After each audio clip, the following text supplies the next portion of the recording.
It's not even about whether or not you like Jodi Arias. 9 days out of 10, I don't like Jodi Arias. A smirk then coming from accused murderer Jodi Arias says even her own attorney admits he doesn't like her most of the time.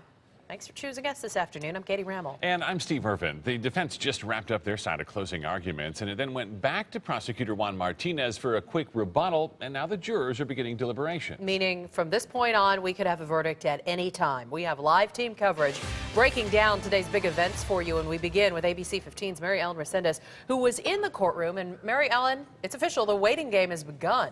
That's right, Katie. This case was handed to the jurors about 15 minutes ago. Judge Sherry Stevens excusing juror 10, 15, and 17 as alternates. Now, they still have to stay under the admonition, which means they can't talk to reporters and they still can't watch news reports just in case they need to be pulled back in.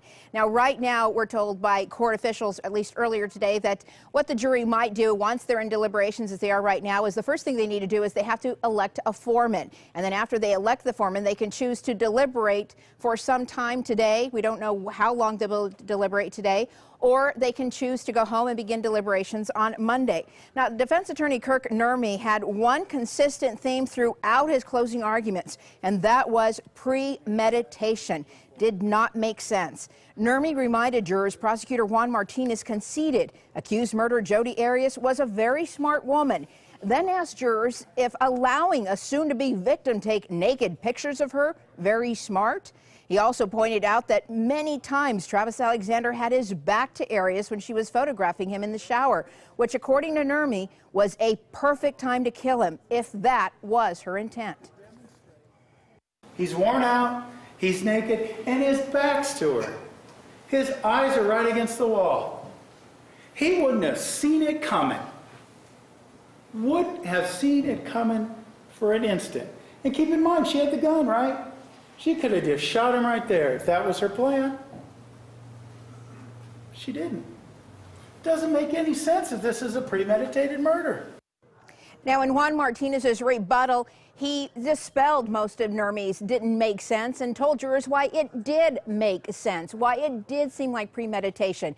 In the end, Nurmi is asking the jurors to think about manslaughter, saying that this was a crime of passion, while Juan Martinez is saying first-degree murder, and he wants the death penalty. Now, again, we don't know how long jurors are going to deliberate. We are checking with court officials right now to find out just how late they can stay tonight. Katie? Yeah, and there was so much emotion in the courtroom, too, as we heard those last-minute jury instructions. Yeah. Even the faces of the families sitting there, you could just tell it's all come down to this moment. Yeah, just an overwhelming sense of relief that it's almost over now. We want to point out that as of today, Jodi Arias has served 1,700 days behind bars. Meaning there's a possibility of Arias getting out of prison in 2 years, because if she's convicted of manslaughter and then given the minimum sentence of 7 years, she could be given 5 years of time served.